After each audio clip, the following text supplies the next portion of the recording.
আসসালামু আলাইকুম সবাইকে ওয়েলকাম করছি যুবরাজ খান আবির। আশা করি সবাই বেশ ভালো আছেন।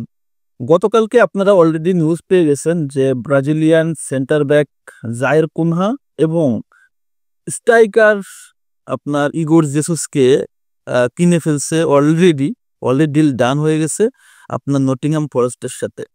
এই ডিলটা আসলে কতটা ইফেক্টিভ হবে এই দুটা প্লেয়ারের জন্য দেখেন। তারা ব্রাজিলিয়ান লিগে দুর্দান্ত খেলতেছিল বোটাফোগোতে, এবং জাহের কুনহা তো আন্ডার আপনার 20-তে কোপা আমেরিকাতে দুর্দান্ত পারফরমেন্স করছে, এবং এই পারফরমেন্সের দরুনেই কিন্তু তাকে এই যে সুযোগটা আসছে ইউরোপ থেকে।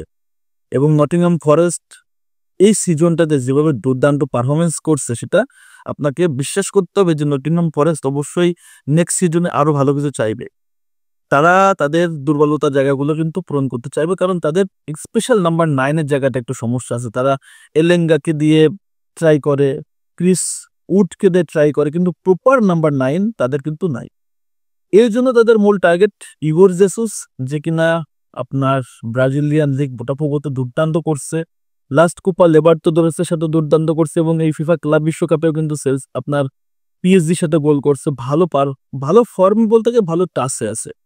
সো অবশ্যই নটিংহাম ফরেস্ট এই জায়গাটায় বেশি এফোর্ট করছে যে কম দামে অন্তত ভালো একটা স্ট্রাইকার যেন তারা আসলে কিনতে পারে, এবং সেই কাজটা তারা কিন্তু করে ফেলছে। অপরদিকে জাহের কুনহা আসার মাধ্যমে তাদের ডিফেন্সে আরো একটা সলিডিটি আসছে, এবং তারা চাচ্ছে সম্ভবত আমার কাছে মনে হয় মরিলোর সাথে জাহের কুনহার একটা ব্রাজিলিয়ান ত্রয়ী তৈরি করতে চাচ্ছে, ডুও তৈরি করতে চাচ্ছে, ব্রাজিলিয়ান ডুও তৈরি করতে যাচ্ছে। এখানে জাহির কুনহার সাথে মরিলো যদি একসাথে স্টার্ট করে, ডিফেন্স আরো বেশি শক্তিশালী হবে। কারণ লাস্ট সিজনটাতে তারা যেভাবে শুরু করছিল ফিনিশিংটা শেষ করতে পারে নাই।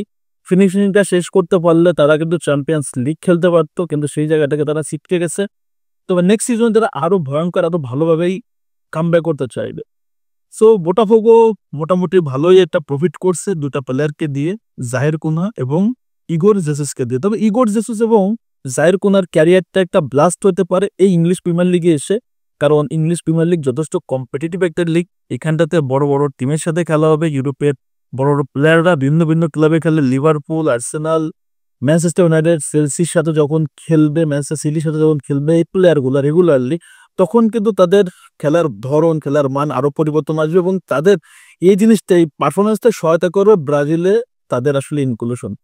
এখনো ফিফা ক্লাব বিশ্বকাপের 1 বছরের সময় বাকি আছে, এবং ইগোর জেসুস যদি এই রিসেন্টলি ইগোর জেসুস এবং জাহের কুনহা যদি আলটিমেটলি চলে আসে আপনার নটিংহাম ফরেস্টে এসে পারফরমেন্স করে, বিশ্বকাপ স্কোয়াডে কার্লো আনচেলত্তির ডাক তারা পেতেই পারে। সো এই ডিলটা আমার কাছে খুবই ফ্যান্টাস্টিক লাগছে, খুবই দারুণ লাগছে। এবং ইউরোপে আসলে তাদের মূল ভীষণ, প্রত্যেকটা ব্রাজিলিয়ান ফুটবলারেরই ভীষণ টার্গেট থাকে ইউরোপ, এবং সেই টার্গেটটা আপাতত জাহির কুনহা এবং ইগোর জেসুসের কমপ্লিট হয়েছে। এখন টার্গেটটা হচ্ছে পারফরমেন্স করা, এখন বিষয়টা হচ্ছে মাঠে এক্সিবিশন করা কেমন করে, এটা হচ্ছে দেখার বিষয়।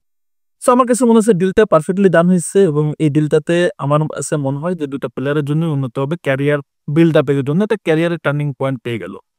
এই ডিলটা আলটিমেটলি কেমন হয়েছে আপনাদের কাছে কি মনে হয়, যে আসলে ডিলটা ভালো হয়েছে কিনা, নাকি আরো বেশি আর্লি হয়ে গেল আপনার জাহির কুনহার জন্য? ইগোর জেসুসের জন্য ঠিক আছে, জাহির কুনহার জন্য কি ডিলটা খুব আর্লি হয়ে গেল কিনা? যেমন আমরা দেখছি যে ভিক্টর রেইস কি কিন্তু সিটি নিয়ে ইউজ করে নাই, এমন কি করতে পারে জাহির কুনহার সাথে আপনার নটিংহাম ফরেস্ট? অবশ্যই কমেন্টস করে জানিয়ে দেবেন। ধন্যবাদ সবাইকে, আসসালামু আলাইকুম।